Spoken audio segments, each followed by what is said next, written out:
Kilalanin ang pinakabonggang exclusive na bansa sa buong mundo kung saan maraming bawal at pananagutan. Priority na pangalagaan ng kagubatan. Bansang naiiba sa sanlibutan, ang Bhutan.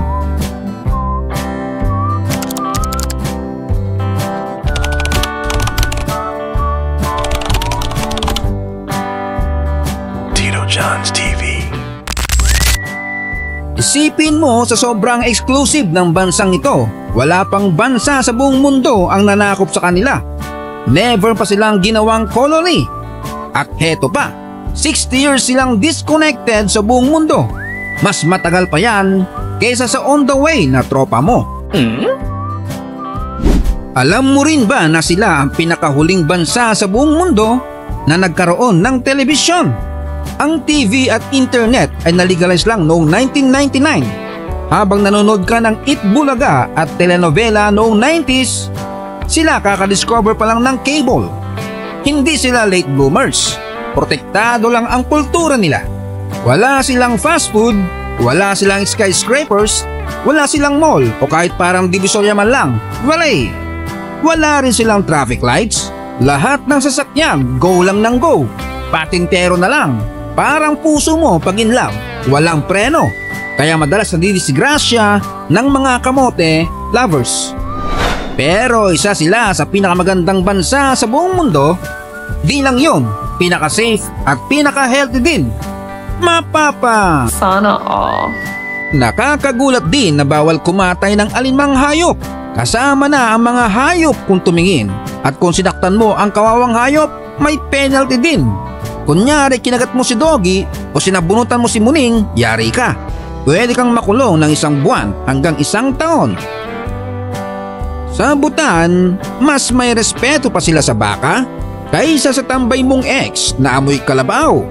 Gayunpaman para hindi umatungal na parang baka ang kailang mamamayan na mahilig sa karne, nag-i-import naman sila ng frozen meat. Hindi rin welcome ang mga sunog baga sa Bhutan dahil ayaw nila sa ngusong mausok lalo na sa public places. Ang parusa kapag nahuli kang nagpapasingaw ng usok sa ilong sa pampublikong lugar, nasa 400 pesos ang first offense. Pero kung gusto mong magpaka-importer at magpasok ng sobra sa limit na sigarilyo, ayos! 3 hanggang 5 taon sa kulungan ang premyo mo. Libre ang aircon ng Himalayas. What? Para hindi naman malosyang ang kagandahan ng kanilang kapaligiran, nililimitahan mismo ng gobyerno ang bilang ng turista taon-taon sa hanggang 30,000. Unti-unti lang nila itong itinataas bawat taon. At dahil surrounded sila ng bundok, ang nag-iisang airport nila ay isa sa pinakadelikadong airport sa buong mundo. 8 piloto lang ang certified na lumalanding dito. At ang pinaka-epic sa lahat, hindi GDP o Gross Domestic Product ang sukatan ng success nila, kundi gross national happiness. Ang kaligayahan ng bawat citizen, yun ang priority. Dahil sa Bhutan, libre ang edukasyon, libre ang healthcare, mababa ang krimen at walang homeless. Literal na walang tatamad-tamad at walang adik. At eto ang pinakapanalo, sila lang ang carbon negative country sa buong mundo. Ibig sabihin mas malinis pa sila sa utak ng taong di marunong magbayad ng atraso.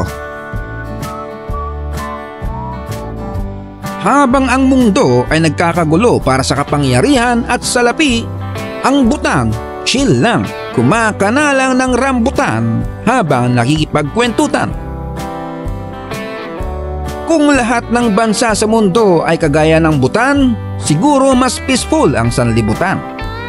Gusto mo bang mamuhay sa Bhutan o kahit mabuhay gaya sa Bhutan? Subscribe to Tito John's TV for good vibes, kwelang kaalaman at kung sawa ka na sa toxic world.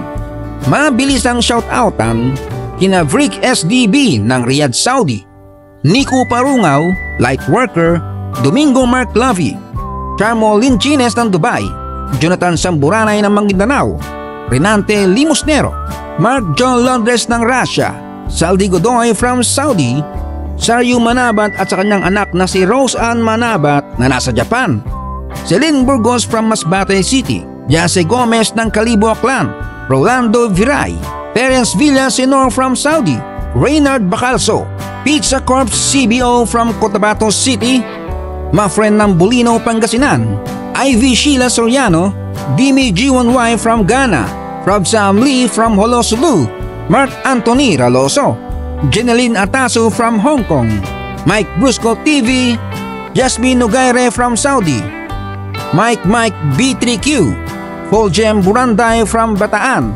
Chumayde Panagilian from Davao City, Guillermo Castañeda from Bulinaw, Pangasinan, James Tumikad, Ramil Stefaninsnek from Ilocos Norte, Rocky B8780, Rocky Cantillana, Boylin Petch from Pinilla Rizal at kay Innocent Juan. Salamat sa panonood, hanggang sa muli.